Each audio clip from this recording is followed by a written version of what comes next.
Saudi আরব সহ মধ্যপ্রাচ্যের সঙ্গে মিল রেখে দেশের বিভিন্ন জেলায় উদযাপিত হচ্ছে পবিত্র ঈদুল আজহা। পশু কোরবানির মাধ্যমে আত্মত্যাগের মহিমায় সমাজে চেতনা, ঐক্য, সংহতি ও সম্প্রীতির মেলবন্ধন সৃষ্টি করবে বলে মনে করেন মুসল্লিরা। প্রতিনিধিদের তথ্যচিত্রে ডেস্ক রিপোর্ট।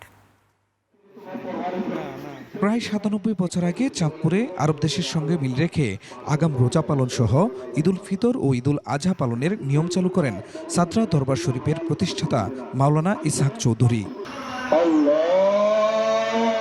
তারপর থেকেই চাঁদপুরের অর্ধশত গ্রামে সৌদির সাথে মিল রেখে উদযাপিত হয় ঈদ।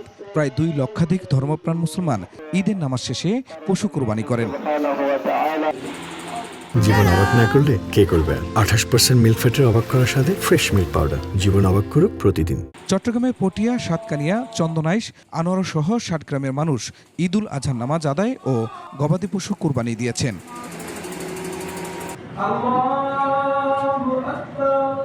দিনাজপুরের সদর সহ জেলার বিভিন্ন উপজেলায় উদযাপিত হচ্ছে পবিত্র ঈদুল আজহা। সকালে বাসুনিয়া পট্টিতে কমিউনিটি সেন্টারে ঈদের নামাজ হয়। নারীরাও নামাজে অংশ নেন। লক্ষ্মীপুরের নোয়াগাঁও, জয়পুরা, কাঞ্চনপুর ও রায়পুর উপজেলার কলাকোপা সহ ১১টি গ্রামের মুসলমানরা ঈদুল আজহা উদযাপন করছেন।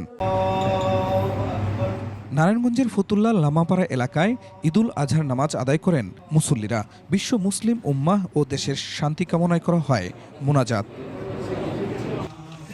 মুন্সিগঞ্জের ১৫টি এলাকায় উদযাপিত হয় ঈদুল আজহা। ঈদের নামাজ শেষে আনন্দ ভাগাভাগি করেন একে অপরের সঙ্গে। এছাড়া সিরাজগঞ্জ, ঝিনাইদহ, জামালপুর, লালমনিরহাট, শরীয়তপুর ও চাঁপাইনবাবগঞ্জ সহ দেশের বিভিন্ন স্থানে ঈদ উদযাপন করছেন ধর্মপ্রাণ মুসলমানরা। Khurshid Alam, desk report, ২১ television.